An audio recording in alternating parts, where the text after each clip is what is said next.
What's up my homies, it's Edible Incredible, and today, let's check out the manga for Majora's Mask. I'll be giving my impressions of how the manga handled the story compared to the original game's plot.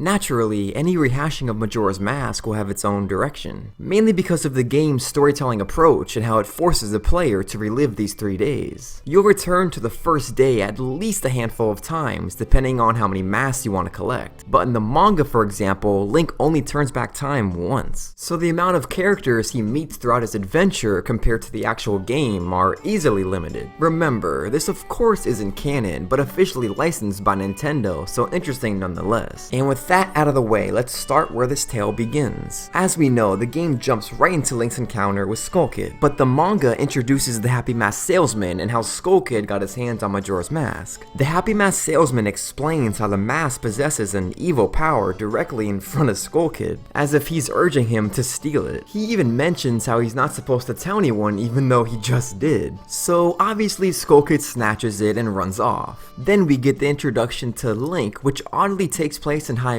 He trains, but more interestingly, laments over Navi's departure. When asked where he's off to next, Link brings up the forest to the east, which is presumably Kokiri Forest. He's strikingly hopeful to find Navi, and even believes he does when first seeing Tatl. Similar events then unfold as Link gets transformed into a Deku Scrub. He finds himself in the world of Termina, but believes he's still somewhere in the Lost Woods until Anju reveals the truth. I found this interesting since in the game, you kinda just find out everyone's fated to die on your own. But in the manga, Anju informs Link of the recent rumors surrounding Clocktown. Immediately after their conversation, Link chases after Skull Kid. In the game, this is when we're forced to wait it out to the final night to confront Skull Kid. In the manga, I'd assume it's still the first day, although Skull Kid does bring down the moon. But before Link could reobtain the Ocarina, time goes backwards as the moon returns to where it originally was. Then Link plays the Ocarina and finds himself inside the clock tower,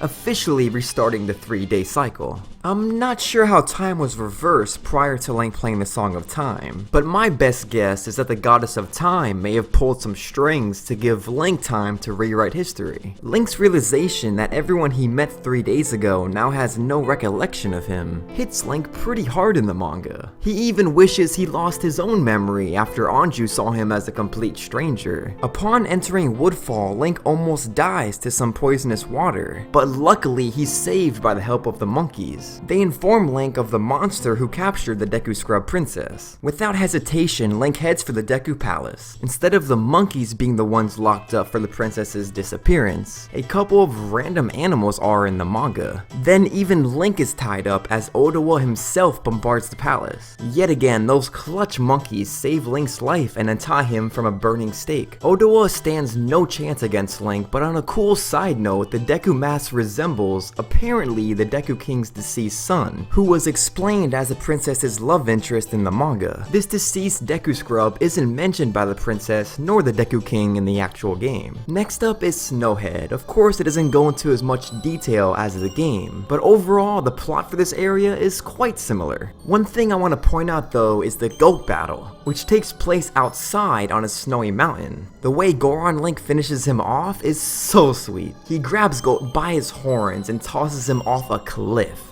Now, unlike Snowhead, Great Bay is a whole lot more unique in the manga. Link spots a pirate ship in the bay as Mikau is dropped from it by a Gerudo. Link rescues him like in the game, but instead of sneaking into the Gerudo fortress to get the Zora eggs, he sneaks onto their pirate ship. Then, just like in the game, he knocks down a bee's nest to recover one of the Zora eggs, which is the only egg the manga focuses on. As Mikau Link faces off with the Gerudo pirate, the giant turtle completely destroys their ship. Link survives and gives the egg to Dr. Mizumi. The giant turtle explains how the Gerudo thought he was an island since he slept for so long. He then escorts Link to the monster of the bay, Georg. But similar to the other boss fights in the manga, it takes place in the open world instead of the dungeons. Zora Link uses the electricity ability to his advantage in delivering the final blow to Georg. The giant turtle then makes quite an interesting statement. I know about you, you come from a different world. I don't know how the turtle knows this, but maybe he too can travel between worlds similar to the Happy Mask Salesman. To finish off this area of Termina, Zora Link engages in a final jam session with Mikhail's old band. Now onto the land of Ikana, by far my favorite area in all of Termina, excluding Clocktown of course. But sadly in the manga it's the least interesting place. Link literally faces off with Twin Mode as soon as he ventures into Ikana.